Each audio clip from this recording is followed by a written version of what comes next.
दोस्तों नमस्कार। आज के वीडियो में हम देखेंगे कि ऑटोसार के केस में एसपीआई इंटरफ़ेस कैसे काम करता है। ऑटोसार के केस में एसपीआई इंटरफ़ेस को समझने के लिए पहले हमें एनआरजेड को समझना पड़ेगा। तो शुरुआत हम करेंगे एनआरजेड से। एनआरजेड का फुल फॉर्म जो होता है वो क्या होगा? नॉट और या नॉन रिटर्न टू ज़ीरो, ये इसका फुल फॉर्म होता है। इसको इस तरीके से भी लिख सकते हैं, नॉन रिटर्न टू ज़ीरो। इसको समझने की कोशिश करते हैं। ये इसका बहुत ज़्यादा फेमस या पॉपुलर फुल फॉर्म है। सो एनआरजेड को समझने के लिए आपको एनआरजेड की फ़िलॉसफी समझनी पड़ेगी। अभी हम एसपीआई और आई2सी किस पर्सपेक्टिव में बात कर रहे हैं। ये यदि ये ऑटोसार का एक ईसीयू है और इस ईसीयू से अलग अलग सेंसर्स लगे हुए हैं या इस ईसीयू को दूसरे ईसीयू से बात करनी है तो, और वो यदि एसपीआई से कनेक्टेड है तो उस केस में, या एनआरजेड से कनेक्ट, किसी तरह का बीच में इंटरफेस है, तो ये जो तरीका है इसको बोलते हैं इंटरफेस। जब एक डिवाइस दूसरे सेंसर से या दूसरे डिवाइस से बात करता है तो उसमें जो वायरिंग होती है या कनेक्ट करने का जो तरीका होता है उसको बोलते हैं इंटरफेस।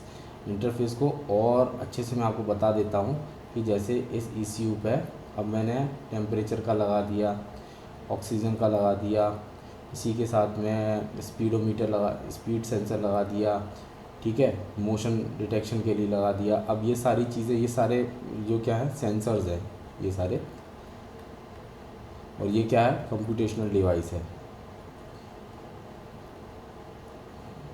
अब ये आपस में कैसे कम्युनिकेट करेंगे? ये तारों के थ्रू कनेक्ट होते हैं। इसको और अच्छे से देखा जाए तो एक एक करके देखते हैं। यदि एक ईसीयू पे एक टेम्परेचर सेंसर है, टेम्परेचर सेंसर जनरली 3 पिन का होता है, तो एक पॉजिटिव जाएगा, एक नेगेटिव जाएगा, पॉजिटिव पिन पे, नेगेटिव पिन पे, और ये जाएगा आपका पीडब्ल्यूएम में या एनालॉग पिन पे।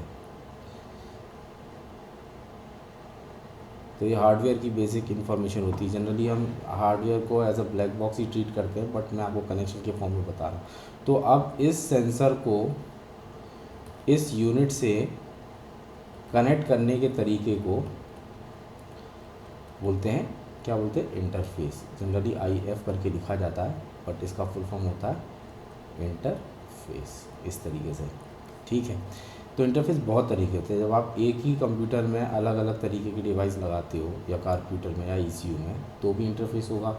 यदि आप दो ईसीयू को आपस में कनेक्ट करना चाहते हो तो भी इस तरीके का होगा। इसको ऐसे करके दिखा देते हैं, इससे थोड़ा आसानी रहती है। तो अब इसमें इनपुट और आउटपुट दोनों तरीके के सिग्नल इसके अंदर हैं। तो अब ये डिवाइस 1 और डिवाइस 2 आपस में कम्युनिकेट कर रहे हैं, तो उन दोनों को आपस में कनेक्ट किया है, तो कनेक्शन, इंटरफेस, कम्युनिकेशन चैनल, इस तरीके से इसको जाना जाता है। तो कनेक्ट क्यों हो रहे हैं? क्योंकि उनको डेटा ट्रांसफ़र करना है या डेटा शेयर करना है। इसमें इनपुट और आउटपुट दोनों तरीके के ऑपरेशन हो सकते हैं।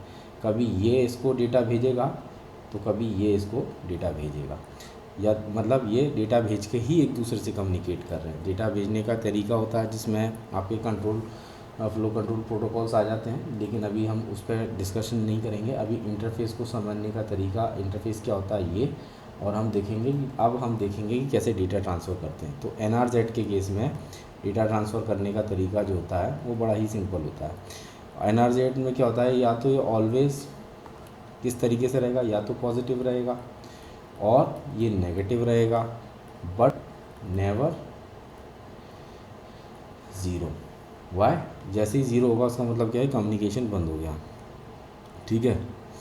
तो इसको इस तरीके से भी लिख सकते हैं, if the line is idle then no transmission, मतलब ट्रांसमिशन नहीं हो रहा है, ठीक है। तो अब जब डेटा ट्रांसफ़र होगा सिंगल लाइन के थ्रू, तो उस केस में या तो ये आपको अब ये जो आउटपुट जनरेट करेगा ये बाइनरी में वंस भेजेगा या फिर ज़ीरोज़ भेजेगा, क्योंकि जो डिवाइस है वो तो डिजिटल डिवाइस है। तो पॉजिटिव को हम मान लेंगे, पॉजिटिव वोल्टेज को कि 1 है, और ज़ीरो जो होगा, नेगेटिव जो होगा, उसको बोल देंगे कि वो ज़ीरो वोल्टेज है। या फिर ज़ीरोज़ जो होंगे नेगेटिव वोल्टेज लाइन पे आएंगे। अब इसको समझने का तरीका बहुत ही सिंपल है। अब मैं आपको एक एग्जांपल के थ्रू बता रहा हूँ। तो जैसे ये अप गया, इसको मान लिया 2 वोल्ट पॉजिटिव और इसको मान लिया 2 वोल्ट नेगेटिव, और ये जो है बीच का ज़ीरो है। तो जब ये ऊपर जाएगा तो ये 1 हो जाएगा, और जब ये माइनस में जाएगा, नेगेटिव में जाएगा तो ये 0 हो जाएगा। इसी तरह से यदि आगे और इसी में मोड में रहता है तो फिर 0 हो जाएगा, और फिर जैसे ये ऊपर जाएगा तो फिर ये दोबारा से 1 हो जाएगा। तो इस तरीके से जो भी ट्रांसमिशन होता है, लेकिन यदि ट्रांसमिशन ऐसा हो जाए, यदि यहाँ पे आके हो जाएगा, इसका मतलब क्या होगा, आइडल हो गया, which means no transmission is going on. यहाँ से आप इसको 0 1 के कॉम्बिनेशन बना सकते हैं। तो सीरियल कम्युनिकेशन का एक तरीका है। और NRZ का कॉन्सेप्ट पता होना बहुत ज़रूरी है, क्योंकि अभी आगे चल के जो भी हम प्रोटोकॉल देखेंगे उसमें इस तरीके से ये बहुत ज़रूरी होता है कि हम इसके बारे में थोड़ा सा जानें। अब हम देखेंगे कि ऑटोमोटिव के केस में किस किस तरीके के इंटरफेस होते हैं और वो किस तरीके से काम में आते हैं। तो हम देखेंगे कि पहला जो इंटरफेस हम पढ़ने वाले हैं उसका नाम है SPI इंटरफेस। इसका फुल फॉर्म होता है सीरियल पेरिफेरल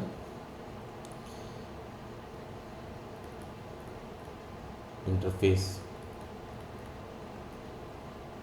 ठीक है, किसमें काम होता है, किसका काम होता है, use to send data transfer के काम में आएगा between ECU and small peripheral. Peripheral को हम क्या बोल सकते हैं, इनपुट आउटपुट डिवाइस भी बोल सकते हैं, IO डिवाइस भी बोला जा सकता है। ठीक है, ये किस तरह का कम्युनिकेशन होता है, ये सिंक्रोनस कम्युनिकेशन है। किस तरीके का, फुल डुप्लेक्स है, मतलब कि आप सेंड भी करते हो और रिसीव भी करते हो, तो फुल डुप्लेक्स मोड में भी काम करता है। इसके अलग अलग मोड ऑफ ऑपरेशंस होते हैं, वो भी मैं आपको बताऊंगा। इसके साथ ये है, इसमें क्या होता है, सिंगल मास्टर और मल्टी स्लेव को सपोर्ट करता है। इस तरीके से ये काम करता है। ठीक है, अब ये हो गई इसकी बेसिक इन्फॉर्मेशन या जानकारी। अब हम इसको देखेंगे कि बॉक्स वाइज, मतलब इसको डायग्राम के थ्रू समझेंगे कि आखिर ये कैसे काम करता है और ऑटोसार में ये किस तरीके से इन्वॉल्व होता है। तो अब इसको समझने के लिए मैं बनाऊंगा एक बॉक्स। ये रहा एक बॉक्स, ये एक डिवाइस है, इसी तरह से दूसरा बॉक्स है, ये भी एक डिवाइस है। अब ये दो डिवाइस आपस में एक दूसरे से कनेक्ट होंगे। कैसे कनेक्ट होंगे वो देखते हैं। इसको बोल दिया मैंने मास्टर का नोड, क्योंकि मास्टर स्लेव मोड में कम्युनिकेट करेगा, स्लेव। ठीक है, तो इनके बीच में 4 वायर्स का कनेक्शन होता है। पहले को बोलते हैं SC के सीरियल क्लॉक, दूसरा जो होता है उसको बोलते हैं MOSI, तीसरा जो होता है उसको बोलते हैं MISO, चौथा जो होता है वो और भी ज़्यादा स्लेव से कनेक्ट होता है, इसका नाम है SS या स्लेव सेलेक्ट। ये हो गया क्लॉक या सीरियल क्लॉक। MOSI का फुल फॉर्म क्या होगा, मास्टर इन स्लेव आउट। इसी तरह से इसका हो जाएगा, MISO का क्या हो जाएगा, मास्टर, ओके ये गलत हो गया है। इसमें क्या, MOSI का फुल फॉर्म क्या होगा, MOSI का फुल फॉर्म होगा MO है ना। तो मास्टर क्या होगा, मास्टर होगा आउट, OUT, और स्लेव क्या हो जाएगा, इन हो जाएगा। इस केस में MISO के केस में क्या होगा, मास्टर इन हो जाएगा और स्लेव क्या हो जाएगा, आउट हो जाएगा। और ये क्या है, स्लेव सेलेक्ट। ठीक है, इसमें और भी चीज़ें देखने की, जो क्लॉक होता है, क्लॉक जनरली मास्टर सेंड करेगा। ठीक है, दूसरी इंपॉर्टेंट चीज़ क्या होती है कि मास्टर आउट में जो होगा वो कम्युनिकेशन इस तरीके से होगा, और मास्टर इन में जो कम्युनिकेशन होगा वो इस तरीके से रहेगा। एरो क्या बता रहा है, डायरेक्शन बता रहा है। और स्लेव सेलेक्ट में यदि मल्टीपल स्लेव्स हैं तो आप स्लेव सेलेक्ट करते हो, तो इसमें एनकोडर डिकोडर लगा के इस तरीके से स्लेव सेलेक्ट करते हो। ठीक है, स्लेव सेलेक्ट करने के लिए जनरली क्या होती है, ये जो पल्स होती है वो इस तरीके से रहती है। तो इससे इसमें जो सीक्वेंस जाता है उससे पता पड़ जाता है कि किसको सेलेक्ट किया गया है। तो इसमें ये जो है सिंक्रोनस और एसिंक्रोनस दोनों तरीके से भी काम कर सकता है। लेकिन अभी हम देखेंगे कि जनरली इसमें डेटा ट्रांसफ़र कैसे होता है। तो डेटा ट्रांसफ़र करने का तरीका क्या है, शुरू में ये आइडल रहा, फिर क्या हुआ, स्टार्ट बिट आई, इसको बोलेंगे स्टार्ट बिट, ठीक है। उसके बाद क्या हुआ, कॉम्बिनेशंस बनने लग गए, ठीक है। ये एक पल्स आई, फिर ये दूसरी पल्स आई, 1 1 बना।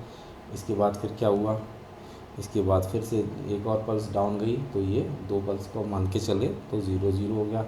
इसी तरह से फिर से अप गया, अप का मतलब क्या होगा 1, लो 0 का मतलब क्या होगा, मतलब लो पल्स का मतलब क्या होगा 0, फिर से गया आप, इस तरीके से ये 1 आ गया। तो कितनी पल्स हो गई, 1 2 3 4 5 6 7। तो जो टोटल जब 7 बिट का डेटा ट्रांसफ़र हो जाता है तो उसके बाद क्या होता है, उसके बाद ये फिर से लो जाती है, और इसका मतलब क्या हो गया, स्टॉप बिट। तो स्टार्ट बिट और स्टॉप बिट की के बाद क्या होगा, फिर ये आइडल रहेगा फॉर नेक्स्ट बाइट। अब दूसरी बाइट जब आएगी तब वो जाएगी, इस तरीके से कम्युनिकेशन होता है, ठीक है। तो इस तरह से जो है इसका कम्युनिकेशन होता है, और इसको हम देख सकते हैं। तो अब इसमें अपर निबल लोअर निबल का कॉन्सेप्ट होता है, जिससे आप डेटा पढ़ते हो कि मतलब किस तरीके का डेटा ट्रांसफ़र हुआ है, तो ये देखने का तरीका होता है। तो इसमें ये जो आया है इसको बोलेंगे लोअर निबल, ठीक है। ये कितना था, 0 0 0 0 1 1, इस तरीके से पढ़ते हैं। ये कितना हो जाएगा, 0x3, हेक्सा में 3। अपर निबल कितना था, ये वाला, तो अपर निबल आएगा 0 1 0 1, ठीक है। तो इसको पढ़ेंगे, ये है आपका अपर निबल, ठीक है। 0 से चालू करेंगे तो 7 तक जाएगा, तो 0 इस तरीके से तो 7 बिट का डेटा ट्रांसफ़र हुआ, और ये कितना हो जाएगा 0x5। तो इसको इस तरीके से पढ़ा जाता है। अब हम देखते हैं कि सिंक्रोनस मोड में कैसे काम करता है। सिंक्रोनस में कैसे काम करेगा, ये आपके पास क्या है, क्लॉक है, और क्लॉक के थ्रू डेटा ट्रांसफ़र करेगा। अब जब SCK को यूज़ करेंगे, क्लॉक एंड डेटा, इस तरीके से ट्रांसफ़र हो रहा है। अब ये मीसो भी हो सकता है, मूसी भी हो सकता है, जिस भी तरीके से है, ठीक है। इसको देखने का तरीका क्या होगा, क्लॉक गई, CLK क्लॉक सिग्नल आया, क्लॉक सिग्नल से क्लॉक जनरेट हुई, अब ये क्लॉक तो इस तरीके से चलेगी, ये रेगुलर इंटरवल पे होती है। रेगुलर इंटरवल पे जब कोई ये क्लॉक में 0 1 का कॉन्सेप्ट नहीं होता। अब जब तक ये क्लॉक रहेगी तब तक ये क्या करेगा, डेटा ट्रांसफ़र करेगा। किस डायरेक्शन में करेगा, अभी मैं एग्जांपल के लिए इस डायरेक्शन में ले लेता हूँ। तो इसको हमने इस डायरेक्शन में डेटा ट्रांसफ़र किया। अब यहाँ तक तो आइडल था, इसके बाद ये 1 आया, इस बार भी 1 आया। जैसे ये लो जाएगा तो 0 आया, फिर 0 आया, फिर से 1 आया, एक और 1 दे दिया, उसके बाद में फिर से 0। अब आप सीक्वेंस कोई सा भी ले लो, मैं तो अपना एक एग्जांपल लेके आपको सीक्वेंस बना के बता रहा हूँ, ठीक है। इजी एक एग्जांपल लेके अपन सीक्वेंस बना के देख रहे हैं। 0 1 0 1, और फिर से गया 0, 7 बिट हो गई। 7 बिट के बाद ये दोबारा से किस मोड पे गया, आइडल मोड पे आ गया। तो दोस्तों ये है आपका SPI बेसिकली किस तरीके से काम करता है। अब इसको और अच्छे तरीके से देखते हैं, एक और डायग्राम बनाऊंगा, उसके बाद इसको और भी अच्छे से समझाएंगे। अब मैंने इसको देखा मास्टर नोड के साथ, मास्टर नोड लिया, और साथ में लिया मैंने एक और नोड जिसको बोला स्लेव नोड, ठीक है। अब क्लॉक का कनेक्शन कर दिया, उसके बाद मैंने एक लगाया, कौन सा वाला, मोसी का, ठीक है। उसके बाद मैंने एक और दिया मीसो का, मीसो, ठीक है। अब मैं SCK के साथ ये कम्युनिकेशन कर रहा हूँ। अब SCK क्लॉक तो रेगुलर इंटरवल पे चलता रहेगा ना, क्लॉक तो इसी तरीके से चलता है। तो इस तरीके से ये पूरी क्लॉक का एक पैटर्न आया। अब इसके साथ क्या आया, पहले हुआ मोसी। अब इस केस में क्या होगा, मास्टर आउट, मतलब कि मास्टर जो है कम्युनिकेट करेगा, मास्टर कम्युनिकेट करेगा, पैटर्न जनरेट कर रहा है ना। तो 0 से 7th क्लॉक तक ये पैटर्न जनरेट करेगा, ठीक है। तो हम इसको पढ़ेंगे। उसके बाद क्या होगा, मीसो आएगा, ठीक है। अब जैसे मालूम पड़ा कि मास्टर ने एक रिक्वेस्ट करी, तो उसके बेसिस पर स्लेव को रिस्पॉन्स करना। तो स्लेव कैसे रिस्पॉन्स करेगा, इसके बाद वाले पे, क्योंकि ये सीरियल कम्युनिकेशन है, सिंक्रोनस कम्युनिकेशन है, तो उसके बेसिस पर स्लेव रिस्पॉन्स कर रहा है। इस तरीके से स्लेव का रिस्पॉन्स आया। ठीक है, तो आप इसको हमने मान मतलब एक एग्ज़ाम अज्यूम करके चले कि 063 ये उसने भेजा और उसके रिस्पेक्ट में 0x56 उसने भेज दिया। अब यदि आस्की में होगा तो इसका कुछ और इंटरप्रिटेशन होगा, आस्की में ये होगा तो इसका इंटरप्रिटेशन कुछ होगा। आस्की कोड्स होते हैं, उसको देख के हम बता सकते हैं। अब सवाल आता है कि ऑटोसार के केस में हम इसको कैसे यूज़ करेंगे और कैसे इसको कनेक्ट करेंगे। तो कनेक्शन का तरीका होता है कि मल्टी स्लेव मोड में आप इसको कनेक्ट कर सकते हो। कैसे कर सकते हो? SCK यूज़ किया, मोसी, मीसो और उसके साथ स्लेव सेलेक्ट 1, स्लेव सेलेक्ट 2, इस तरीके से जितने भी स्लेव्स हैं आपने सबको यूज़ कर लिया और स्लेव्स मैंने यहाँ पे लगा दिए ये लोग। ठीक है, इस तरीके से कनेक्ट कर रहे हैं। तो अब क्या होगा, स्लेव 1 पे ये गया, स्लेव 2 पे ये गया, है ना। उसके बाद क्या किए, वायरिंग करी, क्लॉक सबको चाहिए, क्लॉक कॉमन कर दी सबके लिए, ये गई कॉमन क्लॉक, ये गया कॉमन क्लॉक, ये गया कॉमन क्लॉक। अब ये सबके अपने अपने सिग्नल होंगे, इस तरीके से जाएगा, है ना। ये भी कॉमन होगा, ये ऐसे जाएगा, ये इसके साथ ऐसे गया, इसको भी आगे बढ़ाया। मतलब मीसो और मोसी सबके साथ कनेक्टेड है। तो मीसो के केस में कनेक्शन इस तरीके से होगा, है ना। मीसो का जो वायर है उस वायर पे हम इस तरीके से इसको यूज़ नहीं कर सकते, इसलिए मैं इसको हटाऊंगा, है ना। मीसो के वायर में क्या है कि वो मास्टर इन है, मास्टर इन के केस में मास्टर पे इनपुट जाएगा, ना कि मास्टर भेजेगा। MO के केस में वो स्लेव 1, स्लेव 2, स्लेव 3 को भेजेगा, कम्युनिकेट करेगा। तो अब ये तरीका होता है ना। अब इसको ऑटोसार में यूज़ करने के भी तरीके हैं, ऑटोसार में किस तरीके से यूज़ करते हैं उसको अभी हम थोड़ी देर बाद देखेंगे। पहले हम देखेंगे कि एडवांटेज क्या होते हैं SPI के, एडवांटेज ऑफ SPI, है ना। आप इसको मल्टी स्लेव मोड में भी कनेक्ट कर सकते हो, डेजी चेन मोड में भी कनेक्ट कर सकते हो, अलग अलग तरीके हैं उससे कर सकते हो।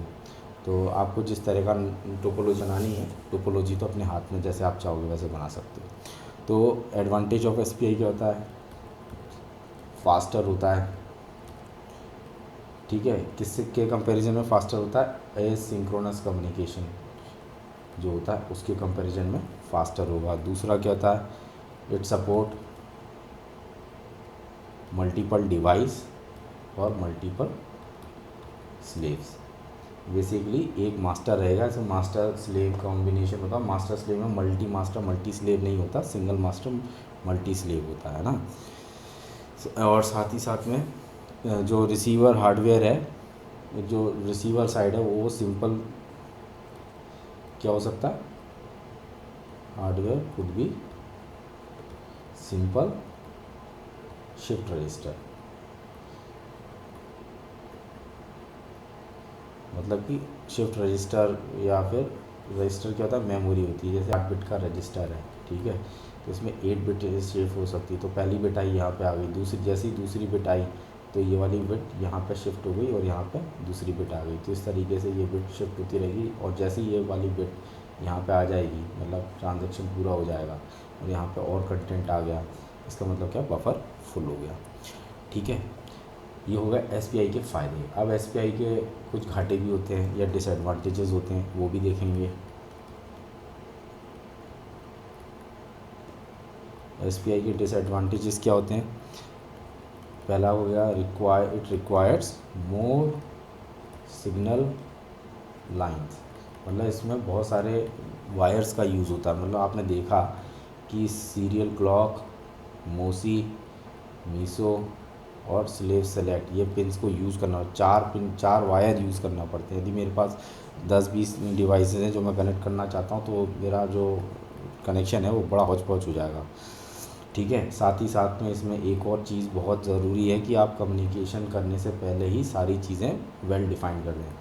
तो communication must be well defined in advance, है ना। यदि आपने मीसो की जगह मोसी वाली पिन लगा दी तो गड़बड़ हो जाएगी। और साथ ही साथ में इसमें क्या होता है, स्लेव्स को ज़्यादा फ्रीडम नहीं रहती। सारा जो सिस्टम है, कम्युनिकेशन है, वो कौन कंट्रोल करता है, मास्टर कंट्रोल करता है। जितना भी कम्युनिकेशन है वो मास्टर कंट्रोल करेगा, ठीक है। और साथ ही साथ में आपके पास separate wire separation with respect to S line, जो स्लेव सेलेक्ट लाइन के जो सेपरेशन होता है वो बेसिकली स्लेव सेलेक्ट लाइन के लिए। तो मतलब ऐसा नहीं कि एक ही वायर से सारा हो जाएगा, आपको एक्स्ट्रा सर्किट लाना पड़ेगा या और कुछ करना पड़ेगा। इस तरीके से ये काम करता है।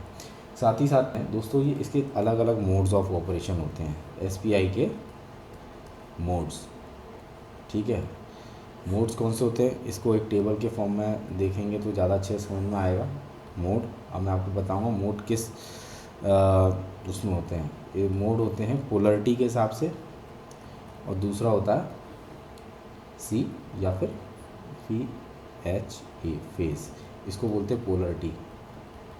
ये कम्युनिकेशन का कॉन्सेप्ट है। और ये होता है फेस, इसके हिसाब से, ठीक है। तो इसके हिसाब से क्या होता है कि अलग अलग मोड जनरेट होते हैं और क्लॉक बन के आती है। तो मोड 0 कैसा होगा, पोलरिटी आपकी 0 रहेगी, फेस भी 0 रहेगा, विच मीन्स वॉट, ट्रेलिंग है, ठीक है। और इस केस में इस तरीके से जो है ये इनेबल या चालू होगा, ये डेटा ट्रांसफ़र करने का तरीका होगा, ठीक है।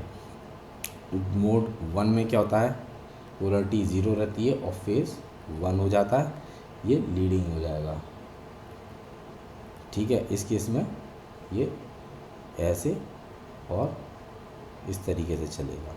मोड 2 के केस में कैसा हो जाएगा, पोलरिटी 1 हो जाएगी और फेस जो होगा 0 हो जाएगा, और ये इसमें जो कम्युनिकेशन होगा वो कुछ इस तरीके से होगा।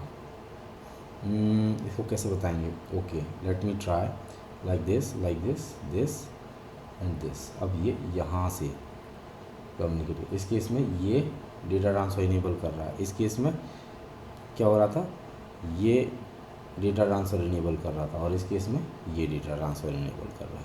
और मोड 3 के केस में क्या होगा, मोड 3 के केस में दोनों ही 1-1 हो जाएंगे। तो जो डेटा ट्रांसफ़र होगा वो कैसा होगा, इस तरह की वेव फॉर्म्स की, ये वाला डेटा ट्रांसफ़र को बता रहा है। अब हम देखेंगे कि ऑटोसार के केस में ये किस तरीके से यूज़ होता है। ऑटोसार के केस में इसके जो पैकेजेस होते हैं वो आपके 2 तरीके से होते हैं। एक होता है आपका SPI to SPI कनेक्शन के लिए। इस केस में क्या होता है कि आपके पास SPI का पैकेज होता है, साथ ही साथ में ये रियलाइज मोड है कनेक्शन, और ये कॉन्फ़िगरेशन के लिए होती है, ठीक है। SPI यूज़र क्लॉक, ये क्लॉक के लिए कॉन्फ़िगरेशन, ठीक है। साथ ही साथ में SPI ऑटोसार के केस में और दूसरे तरीके से भी कनेक्ट होता है, जिसमें आपको DET diagnostic error trace report error का ऑप्शन, ये भी आप यूज़ कर सकते हो। और साथ ही साथ में आपको मिलता है DEM error management report, error का स्टेटस बताता है, ठीक है। दोनों के केस में ये क्या है, ऑप्शनल होते हैं, ऑप्शनल।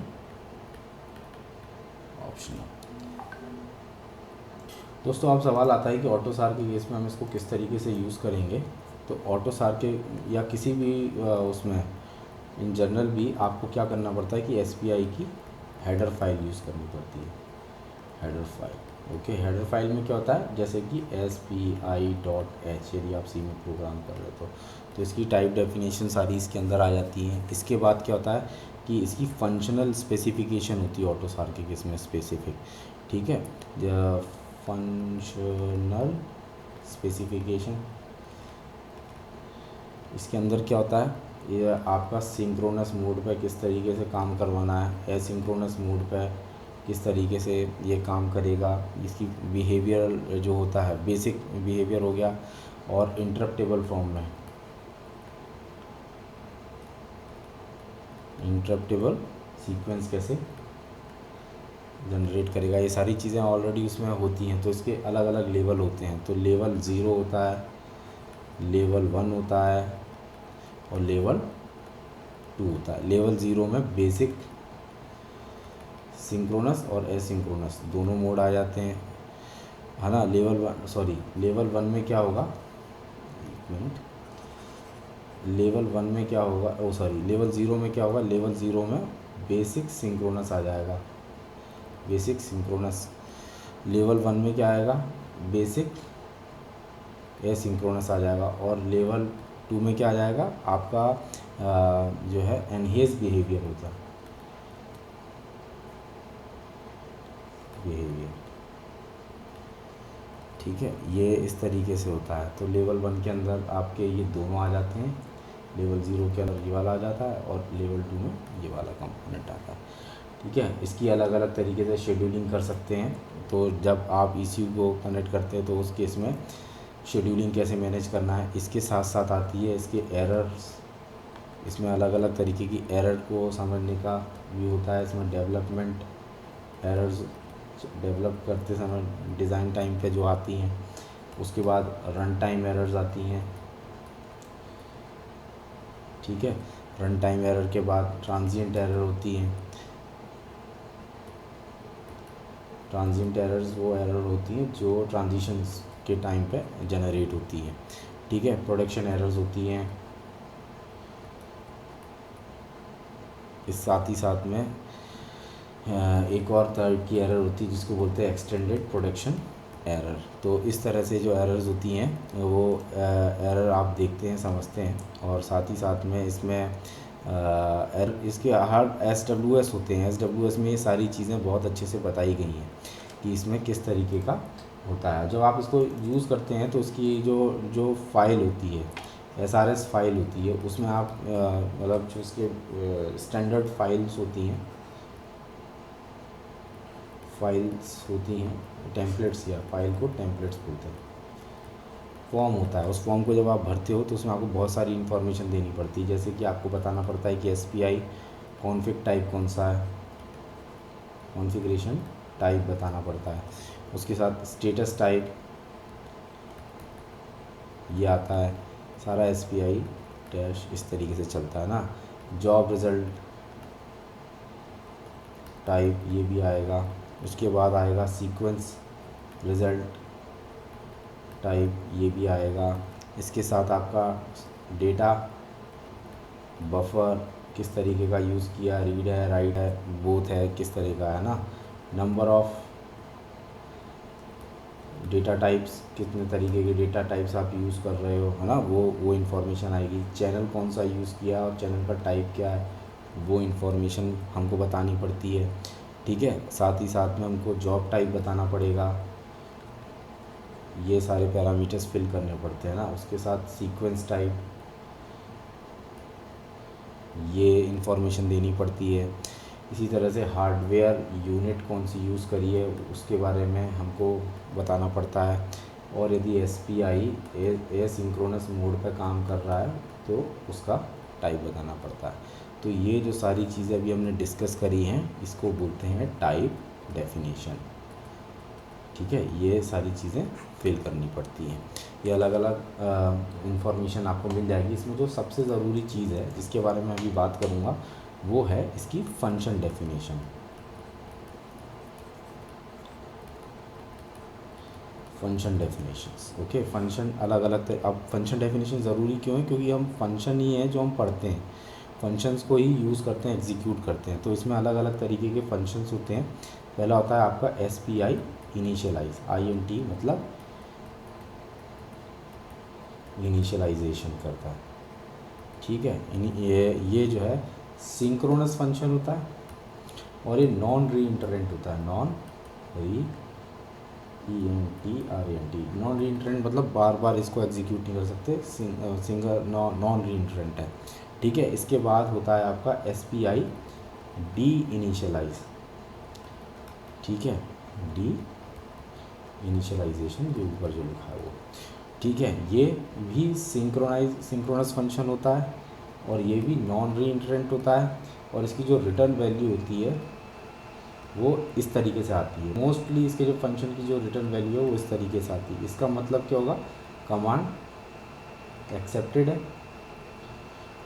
और ई नॉट ओके इस तरीके से लिखा है तो इसका मतलब हो जाएगा कमांड CMD नॉट एक्सेप्टेड, ये इसका मतलब हो जाएगा।